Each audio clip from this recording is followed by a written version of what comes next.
నమస్తే బాపు కాకా నమస్తేనే అన్న ఎట్లున్నావు తమ్ముడు నువ్వు కూడా చూస్తున్నావు ఈ వీడియో సరే చూడు కంపల్సరీ నీకు అవసరం ఉంటుంది ఇది అక్క జర నువ్వు కూడా చూడాలా జర అవును మన ఊర్లో పంచాయతీ ఎలక్షన్ జరుగుతున్నాయట కదా పైసలు ఇస్తుర్రా మరి ఏ వట్టి 500 వేయనా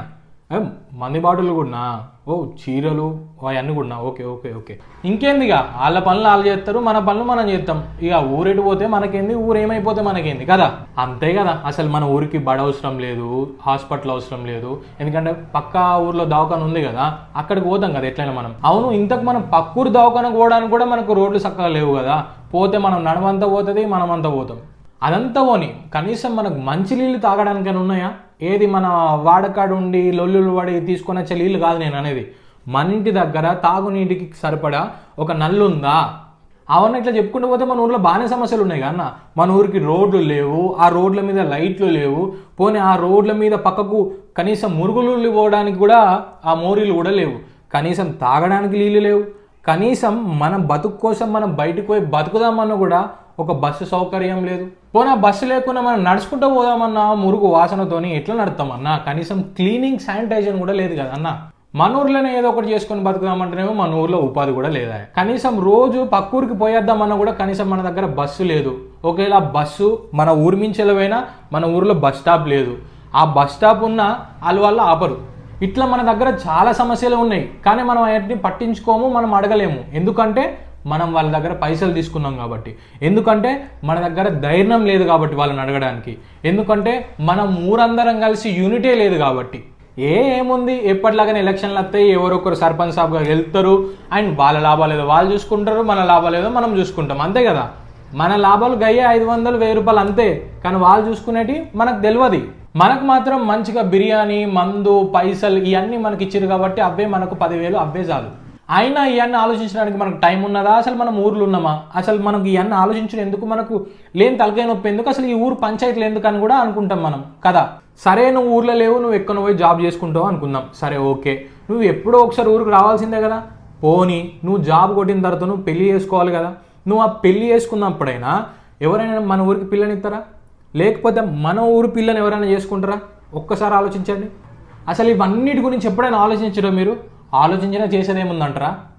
ఖచ్చితంగా ఆలోచించాలి ఎందుకంటే ఈ పనులన్నీ చేయడానికే కదా మనం వార్డు మెంబర్లని సర్పంచ్లని గెలిపించేది వాళ్ళ బాధ్యత కదా మన ఊర్లో ఉన్న పనులన్నీ చేసేది ఒకవేళ వాళ్ళు చేయకపోతే మనం అందరం కలిసి యూనిటీగా ఉండి వాళ్ళని ప్రశ్నించి చేయించుకోవాలి కదా మనం అందరం కలిసికట్టుగా ఉండి మనం అందరం కలిసికట్టుగా ప్రశ్నిస్తే వాళ్ళు పనులు ఎందుకు చేయరు మన ఊరు ఎందుకు డెవలప్ కాదు మన బతుకులు ఎందుకు డెవలప్ కాదు అని నేను అడుగుతున్నా అవన్నీ కాదు మనం గైనతో గయన్నేమంటాము అసలు గైన ప్రశ్నిస్తామా ఆయన పెద్ద సర్పంచ్ సాబ్ కదా అంటారు కదా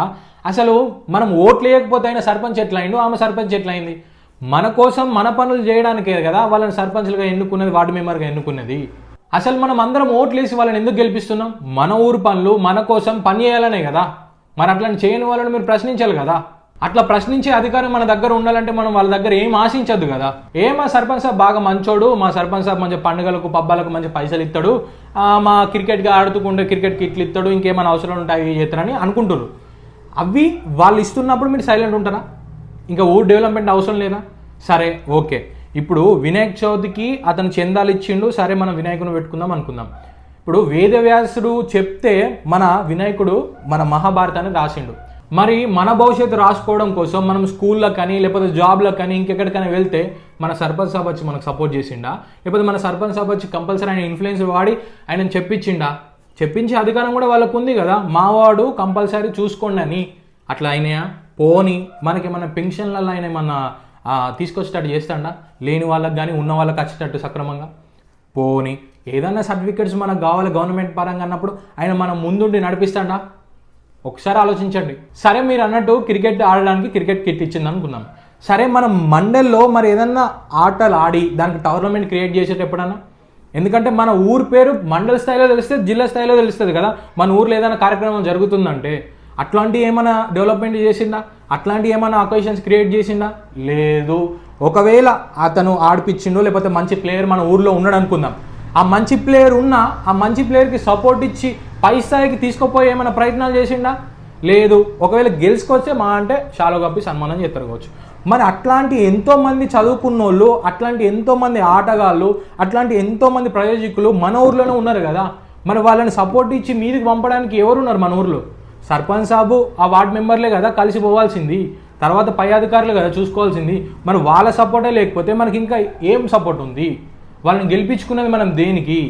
ఇట్లా చెప్పుకుంటూ పోవాలంటే ఊరు సమస్యలు బొచ్చడు ఉన్నాయి మనకు, కానీ అవి తీరని అని మనం అనుకుంటాం. కంపల్సరీ తీరుతాయి ఎప్పుడైతే మనం ప్రశ్నిస్తామో. వాళ్ళు 1,00,000 అంటారు కావచ్చు, మా గవర్నమెంట్ నుంచి వెళ్ళి పైసలు రాలే అందుకనే పనులు ఆగిపోయినాయి, లేకపోతే పైసలు వస్తే నేను చేయనా అని మనని సద్దుమణిగించి పంపిస్తారు కావచ్చు గ్రామ సభలలో. కానీ మనం అడగాలి కదా, మిమ్మల్ని గెలిపించిందే దానికోసం కదా, పోయి అడగాలి కదా అని. వాళ్ళతో కాకపోతే మీరు అందరూ సపోర్ట్ పోయి అడుగురు, ఎందుకంటే అది ఊరు భవిష్యత్తు, రేపటి తరం భవిష్యత్తు కాబట్టి. ఎందుకంటే అందరం కలిసి ఉంటేనే కదా ముందుకు పోయేది. ఆ ఊరు ఒకటే అని చూస్తారు, కానీ ఆ ఊరిని మీరు ఒక మండల స్థాయిలో నిలబెట్టాలి. ఆ మండల స్థాయి నుంచి వెళ్ళి జిల్లా స్థాయి దాకా పోయి అవార్డులు కూడా గెలుచుకునే ఊర్లు ఎన్నో ఉన్నాయి, రాష్ట్రపతి దగ్గర నుంచి వెళ్ళి. కానీ మన ఊరే మరి అక్కడ అవార్డు దాకా పోవాలని ఎప్పుడు అనుకోలేదు. ఎందుకు? నేను ఈ వీడియో ద్వారా ఒకటే చెప్పదలుచుకున్నాం మీ అందరికీ, మనం ఇప్పటికైనా కొంచెం కళ్ళు తెరిచి ఎవరికి ఓటేస్తున్నాం, అసలు ఎందుకు ఓటేస్తున్నాం, అందరు కలిసి నిర్ణయించుకొని మన బతుకులు అండ్ మన ఊరి భవిష్యత్తును మార్చే ఎవరైతే వ్యక్తి ఉంటారో వాళ్ళకు మీరు ఖచ్చితంగా ఓటేసి గెలిపించండి. ఖచ్చితంగా ప్రశ్నించండి, పోరాడండి, కావాల్సినవి తెచ్చుకోండి. ఇట్లాంటి ఓటు వేసే అవకాశాన్ని మనందరికీ కలిగించిన డాక్టర్ బిఆర్ అంబేద్కర్ గారికి థ్యాంక్స్ చెప్తూ జై భీమ్, జై భారత్. ఈ వీడియో తప్పకుండా మీ ఫ్రెండ్స్కి, కుటుంబ సభ్యులకి, అంతేకాకుండా మన ఊర్లో ఉన్న గ్రూప్స్కి ప్రతి ఒక్కరికి ఈ వీడియో షేర్ చేయండి.